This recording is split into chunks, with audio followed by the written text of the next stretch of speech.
La business du sport, Ray, c'est aussi les médias sociaux et de ce que l'on fait avec quand on est un athlète. Et aujourd'hui, il y a deux cas particuliers, celui de Françoise Abanda qui a fait beaucoup jaser. Mais d'abord, je veux qu'on parle de Joey Votto des Reds de Cincinnati, qui est un joueur de baseball canadien. Et lors d'un podcast, on lui a posé la question, qu'est-ce que ça te fait de voir James Paxton qui lance un match en point et coup sûr à Toronto? C'est un Canadien. Et voici sa réponse. On va vous présenter le tableau, puis je veux ton commentaire par la suite. Et je me fous complètement de Toronto, du baseball canadien, du Canada en général. J'ai passé la moitié de ma vie aux États-Unis à être supporté par le baseball américain. Il a dû s'excuser aujourd'hui. Ça, c'est une maladresse. Ça a fait le tour des médias sociaux. Et comment tu interprètes ce genre de situation? Écoute, je pense qu'il faut le mettre dans le contexte, à savoir les Reds, comment ça va ces temps-ci, comment va Votto. Écoute, c'est un joueur extraordinaire. Il a fini à quelques reprises deuxième au scrutin du meilleur joueur de baseball dans la Ligue nationale. Il a gagné le trophée Lou Marsh comme meilleur athlète canadien. Honnêtement, peut-être qu'à la fin de sa carrière, il va être le meilleur joueur de l'histoire du Canada dans les ligues majeures. OK, ça, c'est une chose. Mais lui aussi a fait une erreur de jugement. Il a réagi sur le coup de peut-être sa frustration personnelle.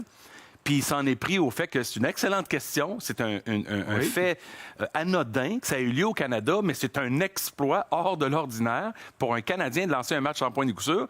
Alors, il l'a un peu balayé du revers de la main. Il n'a pas été respectueux. Il n'a pas été sage non plus parce qu'il est un joueur équilibré, mature, qui, dans le baseball depuis des années, il aurait dû mieux savoir. Les Canadiens au baseball, il n'y en a pas des tonnes. Hein? On a Russell Martin, entre autres. Et quand un gars comme Joey Votto parle de cette façon, c'est tout le baseball canadien qui est écorché. Là. Ouais. Ça, c'est pas bon. Là, non, puis absolument. Puis je pense qu'il s'est bien repris en termes de s'excuser par la suite. C'était sincère. Mais les athlètes vivent une énorme pression quotidienne avec un micro devant les yeux, avec une audience qui t'écoute, qui est loin, mais qui est nombreuse, avec les plateformes de médias sociaux.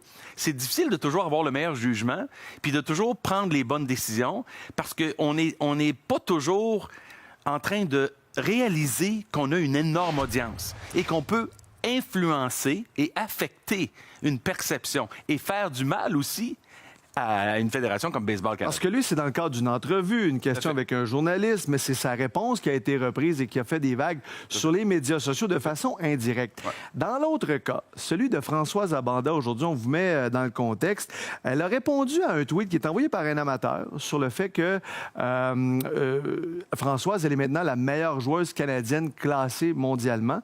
Et là, elle a répondu à un tweet d'un amateur en disant qu'il demandait, lui, pourquoi il n'y a pas autant d'enthousiasme envers Françoise Abanda qu'il y en a pour Eugénie Bouchard? Référence au fait que Françoise est numéro 1 au pays. Et là, elle a répondu « Je ne recevrai jamais le même traitement parce que je suis noire. C'est la vérité. » Ouais, bien là, alors, on va mettre le contexte. Premièrement, Françoise Abanda, pour la première fois, devance Eugénie Bouchard au classement des meilleures joueuses mondiales. Voilà, c'est ça, c'est okay. Ça, c'est un point. Deuxièmement, Eugénie Bouchard, en 2014, a connu une saison extrêmement fructueuse. Demi-finale Australie, demi-finale Roland-Garros, finale Wimbledon. Ça n'a jamais été accompli par aucune joueuse de tennis dans l'histoire du Canada. Même si c'est désastreux depuis ce temps, et elle vit des moments difficiles, on ne peut pas lui enlever qu'en 2014, ça a été exceptionnel. Françoise Abanda n'a pas encore gagner le quart de ce niveau de performance à l'échelle mondiale. Peut-être qu'à l'avenir, ça va être là. Mais pour le moment, de se comparer à Eugénie, c'est même pas une comparaison d'une pomme avec une pomme. L'autre chose concernant Françoise, moi, je pense sincèrement que les jeunes athlètes ont besoin d'un psychologue de sport, d'un coach mental, plus près d'eux sur une base quotidienne, pour les aider à traverser des épreuves. Parce que c'est clair que Françoise, il y a un peu de vérité dans ça. Ça se peut que depuis des années, elle vit un peu de discrimination, un peu de difficulté. Ben oui. Oui. Et donc, ça sortit aujourd'hui. C'est un cri de cœur. Mais à la fin, on doit la coacher et la gérer, l'encadrer. Je pense que c'est là que peut-être qu'il y a eu un bris ou une échappée de la part de la fédération, de la part de son équipe autour d'elle, qui lui a laissé s'envahir avec un tweet innocent.